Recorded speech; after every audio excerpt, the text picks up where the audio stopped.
Hello there, my name's Phil Williams and I would like to welcome you to Audio Angling, the podcast site of fishing-films-and-facts.co.uk. Back at the start of 2010, when audio angling was still a seed of an idea, and before I'd decided to invest in job-specific recording equipment, I pointed my video camera in the face of Leyland Lancashire angler Mick Riley to record his recollections of an incident that had taken place 22 years earlier. It was the 6th of January 1988 along Lancashire's Fylde coast, a time when huge jumbo cod were regularly being taken by small boats in the area, fishing just beyond the low water mark. The evening before the incident, the inshore weather forecast was given as good. The tide was a big one, and high water let around midday, making for perfect winter codding conditions. I remember this particular day very well, as I was over in Southport a little further down the coast for a meeting I couldn't get out of, and was kicking myself because I thought I was missing out on a good day's fishing. But when I came out of that meeting around lunchtime, it was like stepping into another world. The wind was quite literally howling, trees were being buffeted about, and litter was being blown about the place here, there and everywhere. I remember thinking to myself how lucky I was not to have trailed the boat over to Cleveland's for nothing, then thought no more about it, and headed for home. It wasn't until later, when I switched the TV on for the early evening news, that the tragic drama of the day started to unfold. As expected, small boats had gone out, and in particular, a party of 3 from the Blackpool Boat Angling Club down at South Shore. But sadly, they hadn't all made it back. The only person that did was Mick Riley. It must be hard for you, Mick, to put yourself back into the mindset of that particular trip, especially as you lost good friends that day. But let's start by going back a little further to the evening before. You're checking the weather forecast and making preparations for an early morning start. What exactly were those preparations? I rung Dougie and Ted up, Dougie, and he said, yeah, it was fine. So we checked up Coast Guard, and then we looked at paper and everybody said it was going to be a fine day. There were a few boats going out. So morning come, and then we looked Coast Guard up again, and that's what he said, it's going to be a fine day, but there's a forecast coming in later in the afternoon, around about 3 or 4. And I said, oh, we'll be back by then. And I said, that's fair enough then, we'll just keep an eye on it. Met, it was like a mill pond when we got there. There was only us going out from Squares Gate, but there were probably from your club, there were 2 or 3 boats out there as well. We're talking about a situation probably more than 20 years ago. So can you describe the kind of boats that we had back then and the safety gear being carried? Because obviously the boats were a lot different shapes, a lot smaller engines, yeah, smaller boats. It was a D-John, mine was. No radio, but had flares, life jackets, all the stuff you should have done that time of the year. Like it's all changed now. And I can't think what sort of boat Dougies were. Like an open deck one. And we followed all the regulations that year in that club. You know, I don't actually wear a life jacket all the time, although I carry them. I know you should do really, but it said in the press cuttings that you weren't actually wearing life jackets. You weren't even carrying them, it said. Oh, I were, definite. I had 4 in mine, and definite. I'll be honest with you, I know Dougie wasn't wearing one. Ted were, because he floated up, but he couldn't have got him. Oh, I put mine on. As soon as I pulled my anchor in, put my jacket on straight away. I had 4 jackets, about 10 flares in a cartridge, and then they had some bigger ones. So just moving back a little bit, yeah. You started off from the South Shore. You started heading up towards Cleveland's, yeah, to fish. What were the conditions actually like when you set off? It was flat, absolutely flat. Flat. Well, I opened it up mine. I went straight there. I think Ted and Dougie stopped at Nert Tower, but I carried on. And like I said, there must have been 3 or 4 boats out from Cleveland's club.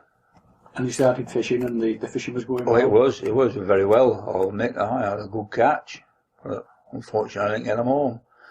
And you looked out to sea, and you could see that there was something just not quite right. Well, it started to blow a little bit. You know, a little breeze started getting up. And then if you look over out at the horizon, you could see it black, like there was something happening. It started blowing up, white horses started coming, and I thought, oh, this is time to head back. Time I got my anchor up, got engine going, it was like quite getting really rough. By the time I got to North Pier, it was just horrendous. I thought, then I thought I wasn't going to make it. So you decided to pull your anchor up and make a run back down to South Shore. Yeah. What sort of distance are we talking there?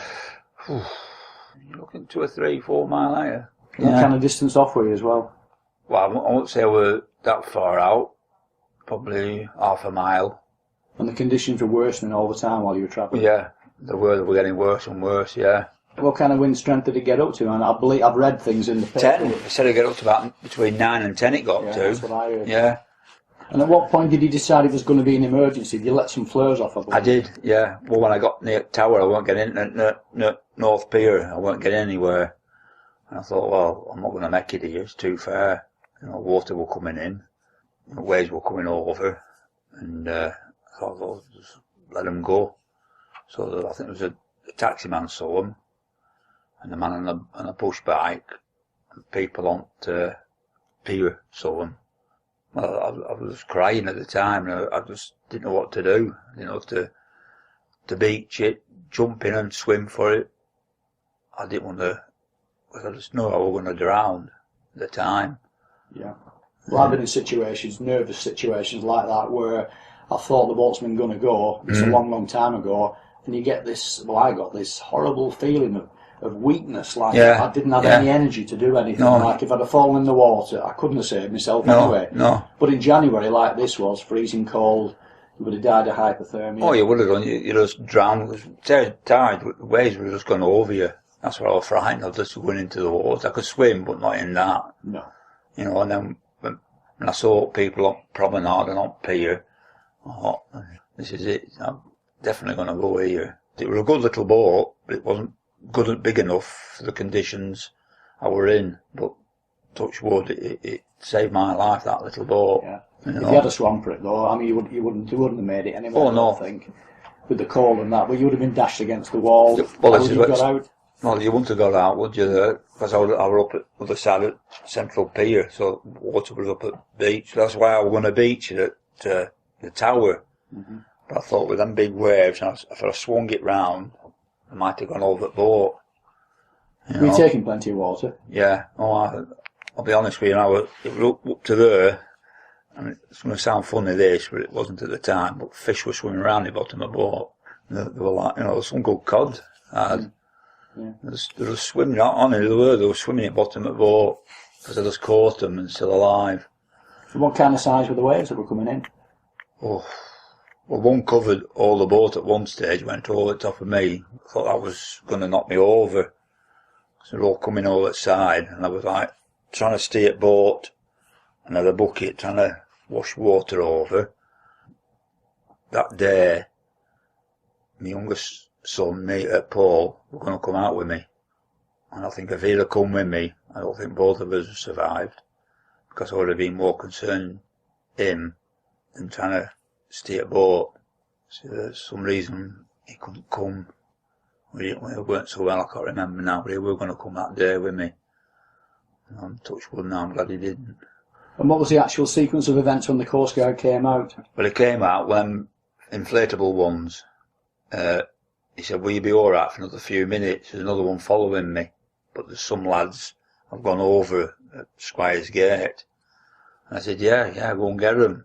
It wasn't time they left me, other one come behind me then.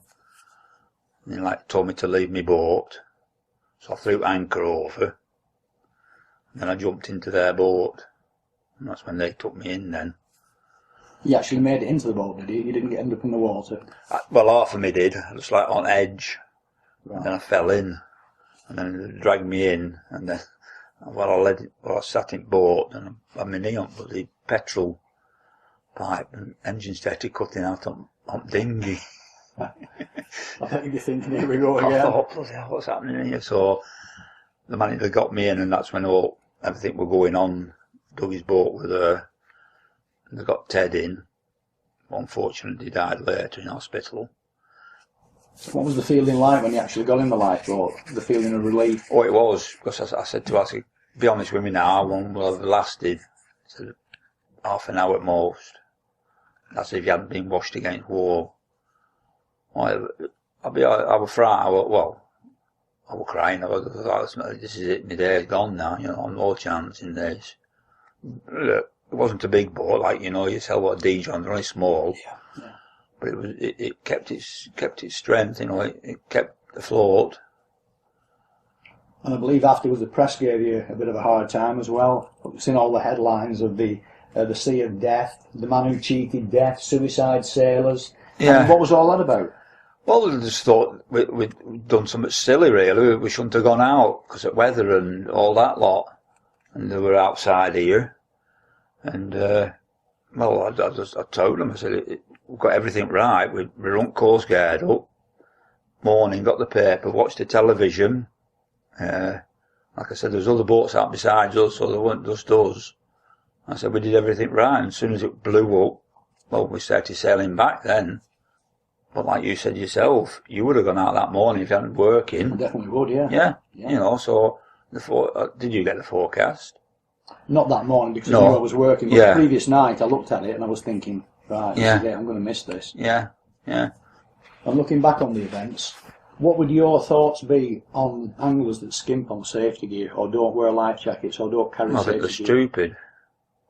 And what was the actual outcome of the incident overall, looking back, in terms of the rescue itself, how it went, getting the other lads out or not getting the other lads out? Oh yeah, I think the Coast Guard did the best, because they was told by the senior lifeboat man not to go out. Only can go out on a certain height, can't they? A 7 or something like that. But they went out on a 9 and a 10, and they said, we're going because we can see it, lads, and we're going to go save them. And they were brilliant. I go and see them now and I donate to them and that. And you got the boat back afterwards, I believe? Yeah, the engine were blown off and all my tattle, found some of my fishing tattle at Southport. Southport? Yeah. Come up at Southport, some rods, reel, and I've often got a little box, about that big, a little red box. Used to have plasters in, and I used to put my hooks and stuff in that, and I found that at Southport. What happened to the other 2 boats? Were they lost? Well, there was only one other boat. Well, there was 2 of them in the same boat, was there? Yeah, there were 2 lads Dougie and Ted was in the same boat. They were like only 50 yards off Squire's Gate. You know Squire's Gate, don't you? I do, yeah. Well, the slip and the wall, well, with tide coming in, it causes a swirl.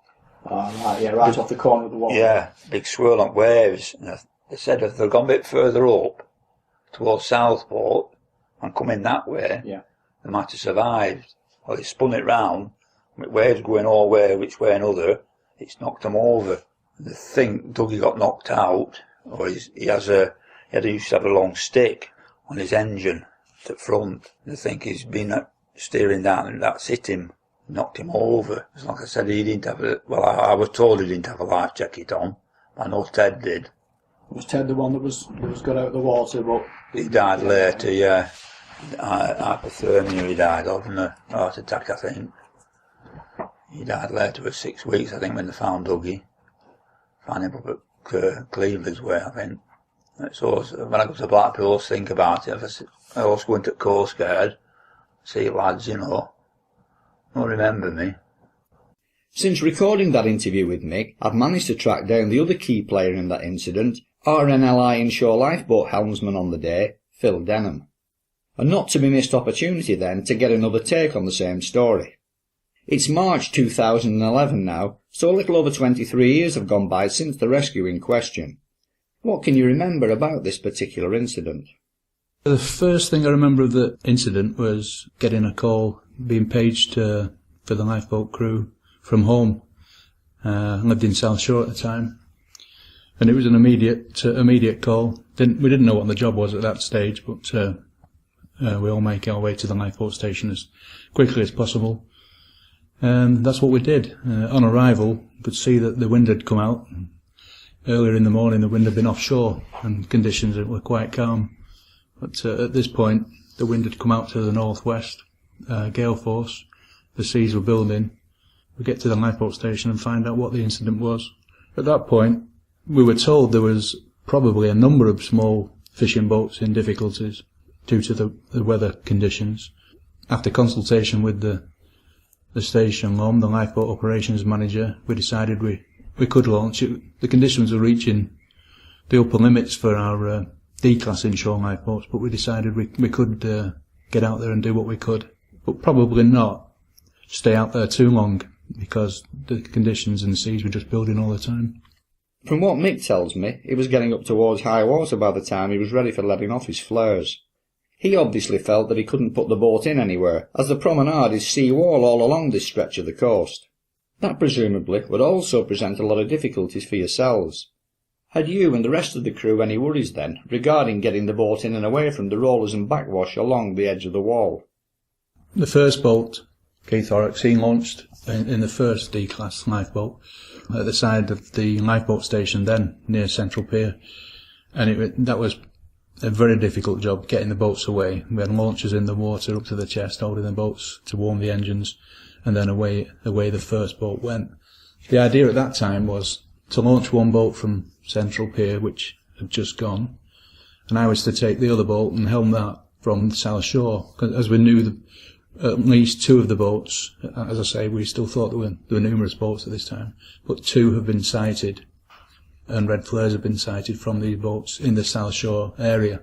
So I was going to head south by road, Land Rover towing the lifeboat to South Shore, to launch from there.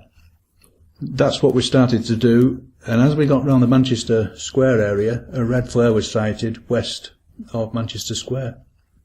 We couldn't see the boat at that time because the seas were so big that he was behind the waves, but we certainly saw the red flare go from that area. So we decided to launch from Manchester Square Slade. We was in touch with the first boat then by radio, and the first D-class lifeboat had headed south towards South Pier, because they had a report of a boat capsizing in that area, and that was obviously the immediate assistance needed there. So he was heading south, and we launched at Manchester Square Slade. With difficulty again, the tide was against the wall. We had launchers holding the boat still while we started the engine. There was a policeman who came to give us assistance, Pat. He was stood chest deep in his uniform, trying to hold the boat steady to get us away. And eventually, we got away from the wall, headed out, and headed south from there. And we came across Michael just south of South Pier in rough seas, confused seas. Boat were taking quite a bit of water over the bow, over the wheelhouse, and he obviously needed assistance. We couldn't get alongside his boat at the time. If my memory serves me right, it was because he had some kind of rod rest, looked like metal rod rests, protruding slightly from the side, and we didn't want to go alongside and bring the boats together because we was in an inflatable D-class lifeboat.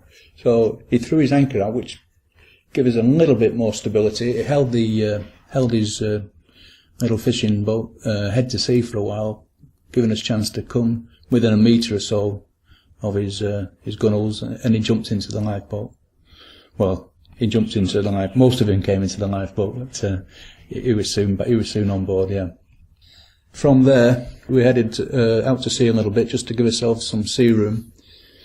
We encountered a little bit of a problem with our engine due to as we took Michael on board, it caught the fuel line, which slightly detached from its fittings, and the engine didn't cut out, but it lost some of its power. So once we'd found that problem, we soon rectified that, and then headed south. Progress was pretty slow because we had 4 on board our 16-foot lifeboat then. We had to maintain a course south, but turning head to sea every time we had to take on a big wave. And eventually we got off Squires Gate where we knew the wall end is, and we could head for shore onto the beach near the Sandhills. Throughout this time, we were monitoring the radio, and we could hear the crew of the other D-class lifeboat searching for the people from the capsized boat in the area. And as we were heading for shore, we heard that they'd rescued one. They'd managed to find one person from the water, and we're heading to shore also. As we approached the shore, we'd be about 100 metres from shore. Just at the side of us emerged capsized fishing boat. It came through the back of a wave. We couldn't see it. It was we was sat on the back of a wave heading towards shore, and that came through the back of a wave at the side of us. So it was the luck was with us that day, because if it would have hit that, we would have been in difficulties. But yeah, it popped straight through the water and went past us at the side, and it was flat out there in full power, and we hit the beach. What were conditions actually like then out on the water? 2 fiberglass boats had obviously already found the seas to be too much, but not the inshore lifeboat. So how did your ribs handle the situation? The D-class are not actually a rib, they're fully inflatable. I always tell people, having spent a lot of years in D-class lifeboats, I always tell people I can't think or know of another 16-foot boat what will take the weather that they do. You know, they're designed and built as lifeboats, and they're fantastic vessels, you know, especially with the new version, which is upgraded with a bigger engine and quite a few more, and chart plotters, and you know, quite a bit of sophisticated equipment in a small boat. But the boats in those days were fantastic for the day. Yeah, we took some hour that day. You know, we filled the boat up completely quite a few times, and you know, just managing to stay out to sea, that she cleared herself eventually, and we made more progress, made more headway south. What size of waves are we talking about here? Well, they were building all the time, and the closer we got inshore, there were confused seas. The seawall is actually designed to rebound the seas away from it. So as the waves come in from the west, they hit the seawall, reflect, and come back out. So we call the waves locally pyramid waves, because you've got one coming in and one rebounding back out. So it's a really awkward, confused area of seas close inshore near the wall. So as soon as we'd recovered Michael from his boat, we headed west to get away from these confused seas, and got into the normal breaking seas, which were big. You know, there'd be 9-10 feet in that area and quite heavy. We couldn't have got back to South Shore without taking every one of them on head to sea. You know, it wasn't a day where you could afford to let one take your beam on. It was all head to sea work. So you'd head to the west, take on a sea, and turn south, try and get as much distance south as you could before turning west and head to sea again. But yeah, the boat was fantastic. You know, there was myself and 2 of the lifeboat crew on board, and Michael as well once we picked him up. So yeah, all credit to the boat and the power of the boat. 4 grown men and heavy seas, and she still got us home. Yeah. In the immediate aftermath of the tragedy, Mick was given a very hard time in the press. They said that he and the others pretty much got what they deserved for not heeding the Coast Guard's recommendations, which in reality was not the case, and also for not carrying the appropriate safety gear, which again was well short of the mark. What are your observations on that point?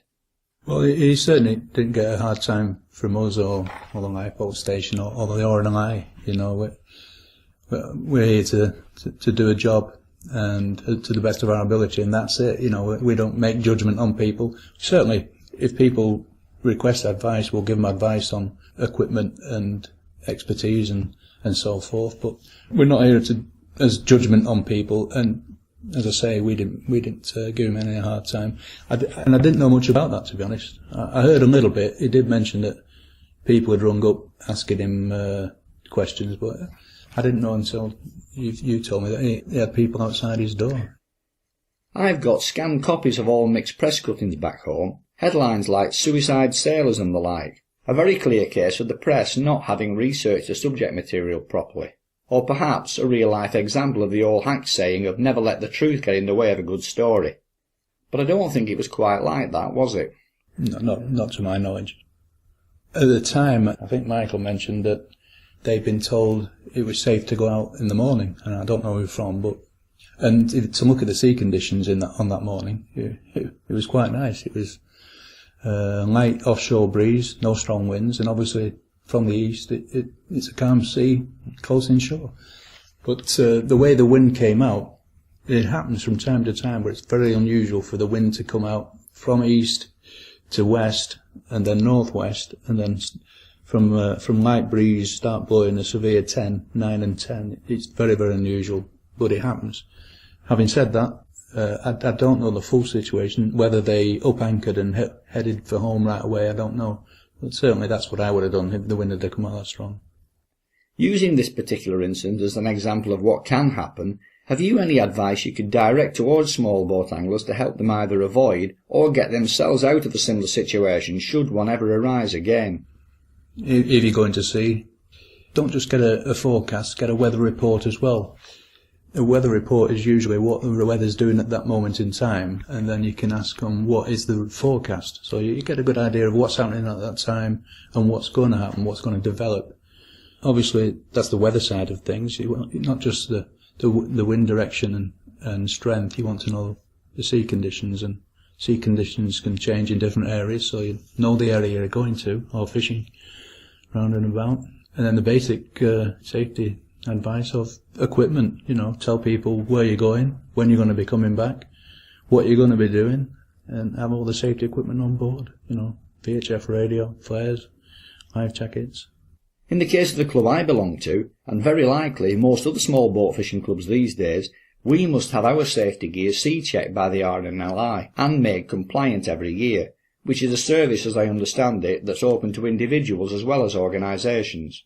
Well, it's great, I think, I'm pretty sure RNLI C-checks are free, so, why not? If it's going to make your craft and you safer, it's a good thing, yeah. And Mick still drops in then occasionally to say hello and catch up on old times. Yep, I saw him, it'd be over a year ago now, I think. We was on exercise, and he walked in the boathouse, said hello. He didn't recognise me at first, and I didn't recognise him at first, but we soon knew who each other was, yeah. A bond for life. Yep, and I mentioned it to Mick at the time, last time I saw him. We're talking about 23 years ago now, and we're both, I think, my son at the time was about 5 or 6, and so was Mick's. And after the incident, the boat club had a bit of a night out and invited the lifeboat crews who were involved down for a drink and a bit of a social evening. We had a good talk. It was a good evening. Mick's young son had gave me a little toy model that one of his prized possessions, and gave it me to say thanks for rescuing his dad. And when I went home, I gave it to my son. And we're talking 23 years ago so now, and my son still keeps it. He's still got it somewhere on his. I think it was on a light pole in the bedroom for years and years. A little toy, yeah. So it's strange, but see that, and it makes you remember things from time to time. Yeah. So there you have it then. 2 different slants on the same story, straight from the horse's mouth. Hopefully this will reinforce the need to invest in and update personal boat safety equipment. Remember, there are no pockets in shrouds.